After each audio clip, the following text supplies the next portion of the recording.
एक आदमी, एक सिस्टम और वो राज जो कभी दफन नहीं हुआ। सोचो, अगर एक आदमी के पास पैसा, पावर और वर्ल्ड की सबसे पावरफुल लोगों के फोन नंबर्स हो। सोचो, अगर वही आदमी माइनर्स गर्ल्स के साथ सेक्सुअल एक्सप्लॉयटेशंस के चार्जेस में अरेस्ट हो। और सोचो, और वही आदमी हाई सिक्योरिटी जेल के अंदर सीसीटीवी कैमरा के नीचे गार्ड्स के होते हुए मर जाए। ऑफिशियल वर्जन कहता है कि सुसाइड हुआ है, लेकिन पूरी दुनिया पूछ रही है कि क्या ये सुसाइड है। उस आदमी का नाम था Jeffrey Epstein. Jeffrey Epstein, sex offender Jeffrey Epstein. एक क्राइम स्टोरी नहीं है, ये एक सिस्टम फेलियर की कहानी है। जेफरी एप्स्टीन का जन्म 1953 में हुआ।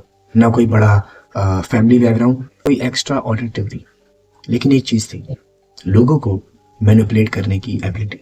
1980 तक एप्स्टीन बिलियनर्स के साथ घूम रहा था, पॉलिटिशियंस, साइंटिस्ट, रॉयल्स के साथ पार्टी कर रहा था। Private jets, private islands, luxury mentions. लोग पूछते थे, इस आदमी के पास इतना पैसा आया कहां से? आंसर्स कभी क्लियर नहीं मिला। बस इतना पता चला, एप्स्टीन पावरफुल लोगों के करीब बहुत ज्यादा करीब था। 2000 के करीबन एलिगेशन सामने आए। मल्टीपल अंडरएज गर्ल्स ने क्लेम किया उन्हें एप्स्टीन के घर बुलाया गया, उन्हें मसाज के नाम पर सेक्सुअल एक्ट्स करवाए गए, पैसे दिए गए और फिर चुप रहने को बोला गया। ये एलिगेशन सिर्फ एप्स्टीन तक लिमिटेड नहीं थे। लड़कियों ने यह भी कहा कि उनसे कहा जाता था कि पावरफुल लोग आ रहे हैं।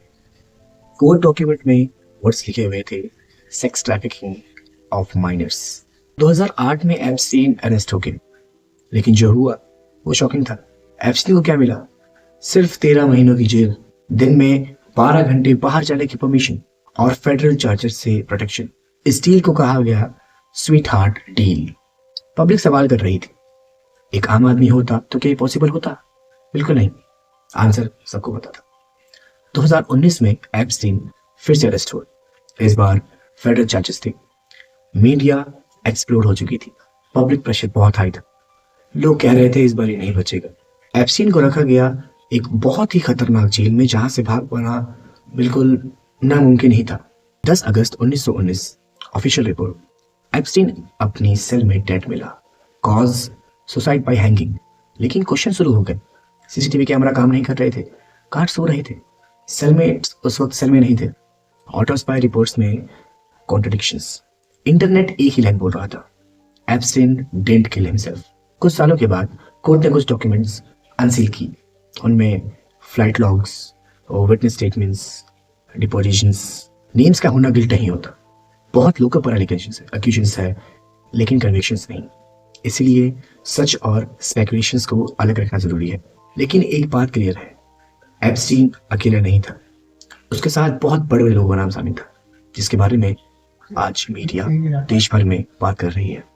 जेफरी एप्स्टीन मर गया, लेकिन उसके सीक्रेट्स कभी नहीं।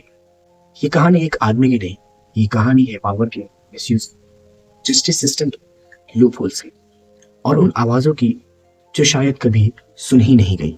सवाल आज भी है, सच ज्यादा डेंजरस था या एप्स्टीन ज्यादा पावरफुल? अगर आप चाहते हो कि इस एप्स्टीन फाइल का पार्ट 2 आए या किसी और इलाइट क्राइम का वीडियो टॉपिक, हमें कमेंट में बताएं और चैनल को सब्सक्राइब करें। Sign of.